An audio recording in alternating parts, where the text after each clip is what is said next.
नमस्कार, मैं श्रीमती बबीता गिरी, शासकीय पूर्व माध्यमिक शाला सोमनी, जिला राजनांदगांव, जोन दुर्ग। आज आपके सामने एक टीएलएम प्रस्तुत कर रही हूँ। इस टीएलएम के माध्यम से हम बच्चों को जितना अधिक से अधिक हो विज्ञान या गणित की शिक्षा जो है आसानी से हम दे सकते हैं। इसके लिए मैंने ये वायुदाब के लिए समझाने के लिए किया है। वायुदाब आप प्रायः देखे होंगे कि हम यदि बलून के अंदर फूंकते हैं तो बलून फूलता है, लेकिन इसके विपरीत मैं आपको दिखाऊंगी। यहाँ पे मैंने दो पाइप ली है। ये पाइप के द्वारा मैं जो है इसकी अंदर की वायु को बाहर की तरफ खींचूंगी तो हमारा जो बलून है वो फूलता है। देखिए ये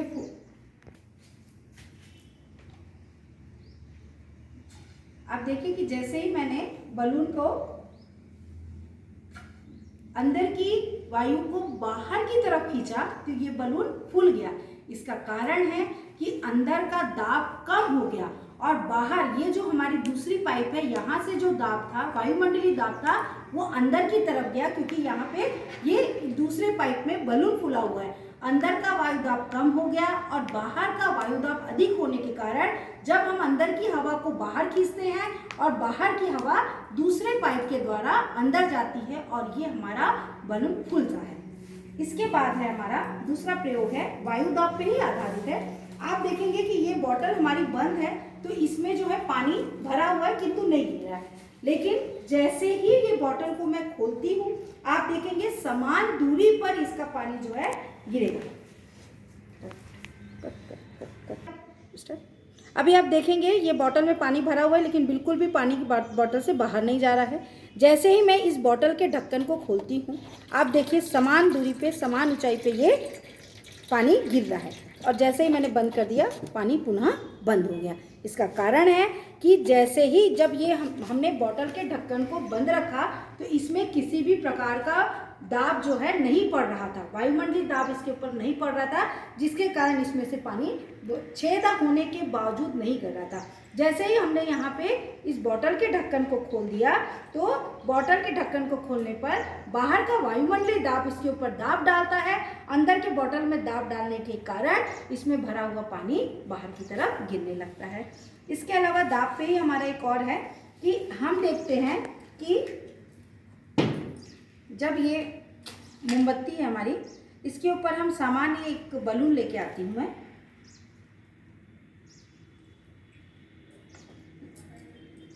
ये जो सामान्य रूप से जो बलून है यदि इसके ऊपर रखा जाए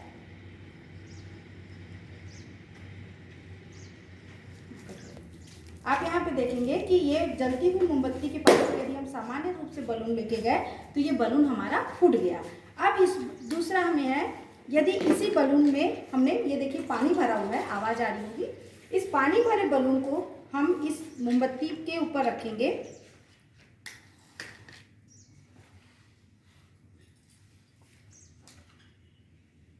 आप देखिए ये बलून नहीं फूट रहा है।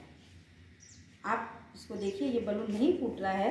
बलून के न फूटने का कारण है कि ये जो ऊष्मा है, ये ऊष्मा ये बलून में जो भरा हुआ पानी है उसको चालन विधि के द्वारा ऊष्मा जो है इस बलून तक जा रही है और संवहन विधि के द्वारा जो बलून में भरा हुआ पानी है वो ऊपर की तरफ जाता है, अंदर नीचे की गर्म हवा होकर ऊपर जाती है चालन विधि के द्वारा, और संवहन विधि के द्वारा जो ऊपर की ठंडी हवा है वो नीचे की तरफ आती है।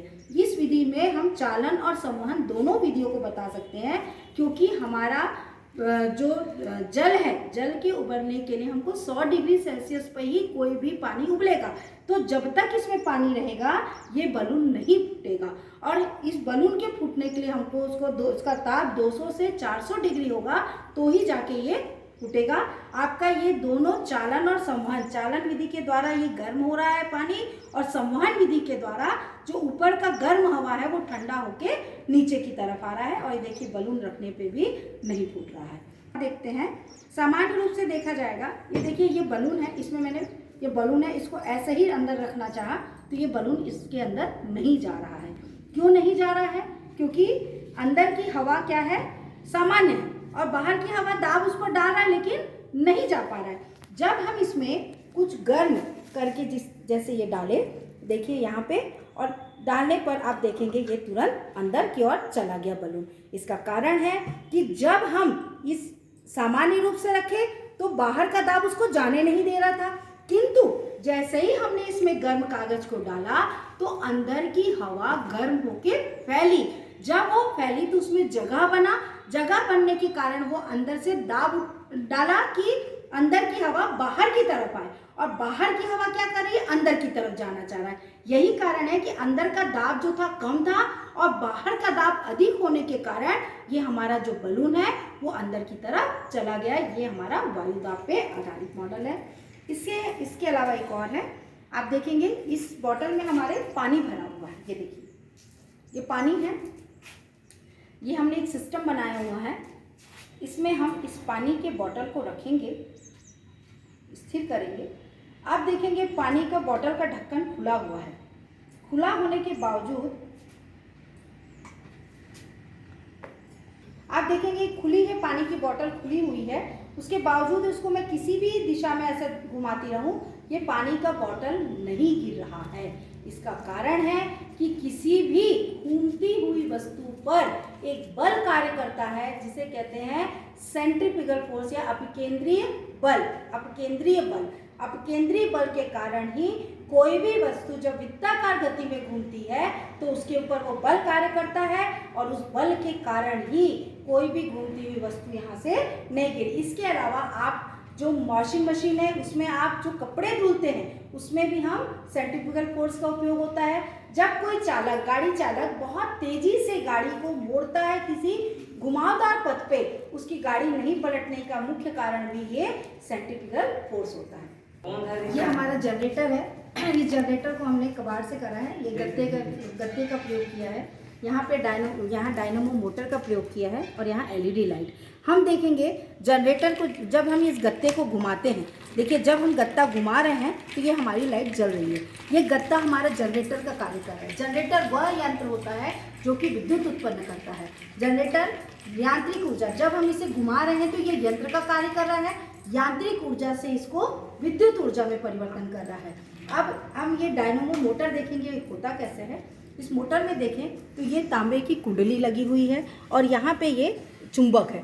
जब हम इसे ऐसे घुमाते हैं तो तांबे की कुंडली जो होती है वो चुंबक के द्वारा प्रेरित हो जाती है, और चुंबक के द्वारा प्रेरित होने पर वो प्रेरित ऊर्जा उत्पन्न करती है। इस प्रेरित ऊर्जा के कारण ही हमारा जो ये लाइट होता है वो जलता है। देखिए इस तरह से हमको जब हम जला रहे हैं तो ये जल रहा है। इसके अलावा आपने सौर परिवार, सौर मंडल का सुना होगा कि सौर मंडल में हमारे 8 ग्रह हैं और जो पृथ्वी हमारी सूर्य की परिक्रमा करती है। तो देखिए हम यहाँ पे सूर्य बनाए हैं और ये हमारे पूरे ग्रह हैं जो कि उसकी परिक्रमा कर रही है। ये पृथ्वी है, पृथ्वी के चारों तरफ ये पूरे ग्रह जो हैं हमारे घूम रहे हैं। अब हम हमारे रासायनिक समीकरण संतुलित करना हमें जो है सबसे टफ लगता है, सबसे कठिन लगता है रासायनिक समीकरण को संतुलित करना। तो हम बहुत आसान विधि के द्वारा यहाँ पे रासायनिक समीकरण को संतुलित करके दिखाएंगे। जैसे हमने यहाँ पे नाइट्रोजन लिया है, क्रियाकारक और क्रियाफल। रासायनिक समीकरण संतुलित करने के लिए सबसे 2 मुख्य होते हैं, क्रियाकारक और क्रियाफल। क्रियाकारक वह होता है जो क्रिया में भाग लेता है, क्रियाफल उसे कहते हैं जो क्रिया करने के पश्चात हमें प्राप्त होता है। हमने यहाँ पे क्रियाकारक के रूप में नाइट्रोजन और हाइड्रोजन का उपयोग किया है और क्रियाफल हमारा अमोनिया प्राप्त हुआ है। अब हम इसको क्या करना है, हमें संतुलित करना है। हमें संतुलित करने के लिए हमने यहाँ पे स्टिक का प्रयोग किया है। इस स्टिक के द्वारा हम बहुत आसानी से इसे संतुलित करना सिखाएंगे।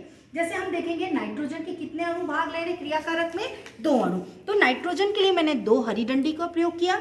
हाइड्रोजन कितने भाग ले रहे हैं, यहाँ पे 2। तो यहाँ पे हमने 2 हाइड्रोजन के ऑरेंज स्टिक का प्रयोग किया। अब हमारे यहाँ पे क्या बन रहा है, नाइट्रोजन और हाइड्रोजन। यहाँ पे नाइट्रोजन के 1 अणु भाग ले रहे हैं। नाइट्रोजन के लिए मैंने 1 अणु का प्रयोग किया और हाइड्रोजन के लिए 3 स्टिक के प्रयोग किए। ये हमारा समीकरण। अब हम देखेंगे जितने हमारे अणु क्रियाकारक में रहते हैं उतने ही अणु हमें क्रियाफल में भी चाहिए। तो आप देखेंगे क्रियाकारक में नाइट्रोजन की संख्या 2 है, किंतु यहाँ जब हम क्रियाफल में आते हैं तो नाइट्रोजन की संख्या 1 है। यहाँ पे नाइट्रोजन क्रियाकारक की तरफ हाइड्रोजन की संख्या 2 है और क्रियाफल में हाइड्रोजन की संख्या 3। कहने का तात्पर्य है कि ये हमारा पूरा समीकरण असंतुलित है। इस समीकरण को संतुलित करने के लिए हमें क्या करेंगे, सबसे पहले हम क्रियाफल के पक्ष को संतुलित करेंगे। तो यहाँ पे नाइट्रोजन 2, क्रियाकारक में 2 है, तो हमको यहाँ पे भी नाइट्रोजन को 2 करना है। तो हमें इसे नाइट्रोजन को 2 करने के लिए ये सामने में ब्लू स्टिक लगाएंगे। हम कभी भी जब हम संतुलित करते हैं तो किसी भी जो हमारा बना हुआ प्रोडक्ट है उसके सामने में हम इस स्टिक को रखते हैं। हमारे 2 स्टिक हो गए। तो यहाँ पे नाइट्रोजन की इसका क्या होता है, गुणा होता है। नाइट्रोजन में जो नीचे की तरफ लिखा हुआ अणु रहता है उससे इसका गुणा होता है। तो यहाँ पे नाइट्रोजन में 1 था, 1 गुणित 2 मतलब 2। तो हमारे नाइट्रोजन की संख्या कितनी हो गई, 2। तो यहाँ पे हमने 2 लगा दिया। अब यहाँ पे हम गुणा करेंगे। यहाँ पे हाइड्रोजन के नीचे 3 लिखा हुआ है, तो 3 और 2, 3 दूनी 6। तो यहाँ पे हमारे कितने हैं ना, हाइड्रोजन के 3 ही हैं, तो हमें इसे 6 करना है। तो हम यहाँ पे 3 स्टिक का और प्रयोग करेंगे, 1 2 और ये 3।